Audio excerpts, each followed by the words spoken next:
নমস্কার বাচ্চারা, আশা করছি তোমরা সবাই ভালো আছো।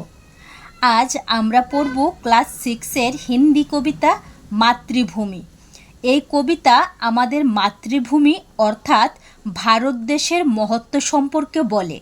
আমরা এটিকে হিন্দি ও বাংলা দুই ভাষাতেই বুঝব। नमस्ते बच्चों, आज हम पढ़ेंगे कक्षा 6 की कविता मातृभूमि। यह कविता हमें अपनी मातृभूमि यानी भारत देश की महानता के बारे में बताती है। हम इसे हिंदी और बंगाली दोनों भाषाओं में समझेंगे। ऊंचा खड़ा हिमालय आकाश चूमता है, नीचे चरण तले झुक नित सिंधु झूमता है। कवि बताते हैं कि हिमालय बहुत ऊंचा है जो आकाश को छूता है और नीचे समुद्र की लहरें हमेशा झूमती रहती है। कवि बोलेছেন হিমালয় এতটাই উঁচু যে নিচে থেকে মনে হয় যেন আকাশকে ছুঁয়ে নিয়েছে, আর নিচে পায়ের তলায় নত হয়ে সমুদ্র প্রতিদিন তার ঢেউ নিয়ে दुलते थाके। गंगा यमुन त्रिवेणी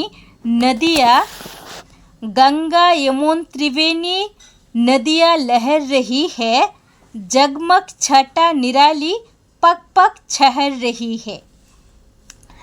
भारत की पवित्र नदियाँ गंगा है। भारत की पवित्र नदियाँ गंगा, यमुना और त्रिवेणी बह रही है।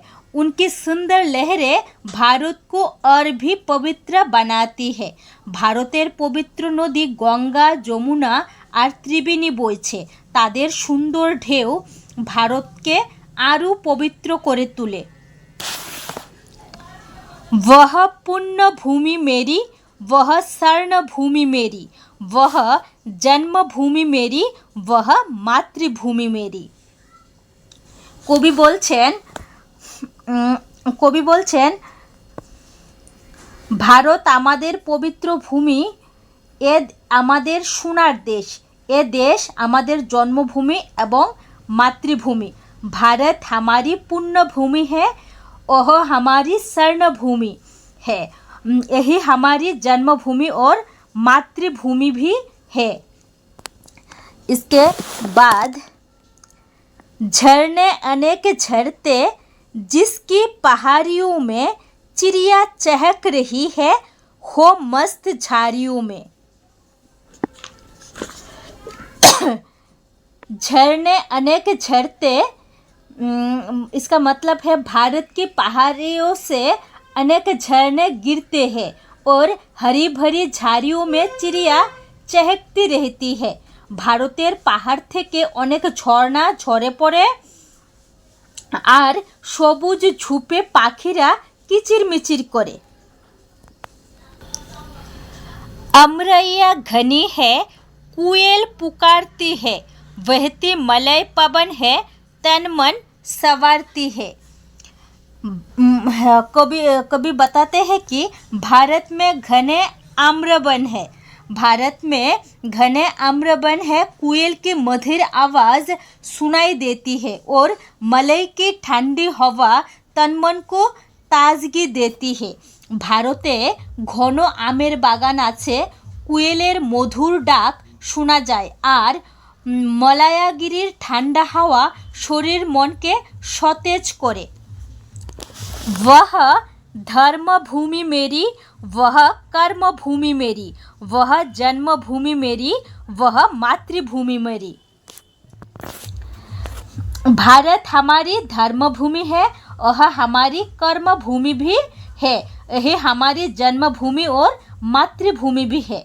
ভারত আমাদের ধর্মভূমি, এ আমাদের কর্মভূমি, এই আমাদের জন্মভূমি আর মাতৃভূমি। কবি এইভাবে বলছেন আমাদের।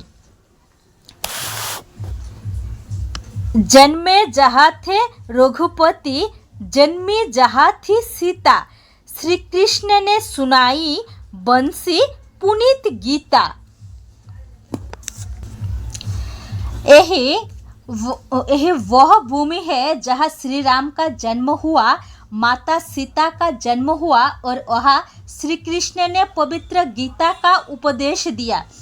এই সেই ভূমি যেখানে শ্রীরামের জন্ম হয়েছে, মা সীতার জন্ম হয়েছে, আর এখানে শ্রীকৃষ্ণ পবিত্র গীতার উপদেশ দেওয়া হয়েছে। শ্রীকৃষ্ণ পবিত্র গীতার উপদেশ দিয়েছেন। गौतम ने जन्म लेकर जिसका स्वेश बढ़ाया, जग को दया सिखाई, जग को दिया दिखाया। भगवान गौतम बुद्ध ने इस धरती पर जन्म लिया, जिससे इस भूमि को शोभा और भी बढ़ गई। उन्होंने संसार को दया का मार्ग दिखाया और मानवता की सच्चा प्रकाश मतलब জ্ঞান दिखाया। এই সেই ভূমি যেখানে ভগবান বুদ্ধ জন্ম নিয়ে যার শোভা বাড়িয়েছিল, বুদ্ধ জগৎকে করুণা শিখিয়েছিল, জগৎকে আলোর পথ দেখিয়েছিল। वह युद्ध भूमि मेरी, वह बुद्ध भूमि मेरी, वह मातृभूमि मेरी, वह जन्मभूमि मेरी। कभी बताते हैं कि भारत युद्ध भूमि भी है जहाँ वीरों ने बलिदान दिया, और वह बुद्ध भूमि भी है जिसने संसार को ज्ञान दिया। यही हमारी मातृभूमि और जन्मभूमि भी है। ভারত যুদ্ধভূমিও, যেখানে বীররা আত্মত্যাগ করেছেন, আর এ যুদ্ধভূমিও যেখানে বিশ্বকে গান দেওয়া হয়েছে। এ আমাদের মাতৃভূমি আর জন্মভূমি।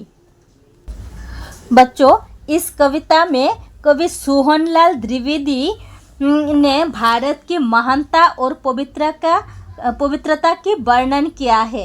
এই কবিতায় কবি সোহনলাল দ্বিবেদী ভারতের মহিমা আর পবিত্রতার বর্ণনা করেছেন। যদি ভালো লাগে থাকে অবশ্যই লাইক এবং সাবস্ক্রাইব করে নেবে। ধন্যবাদ।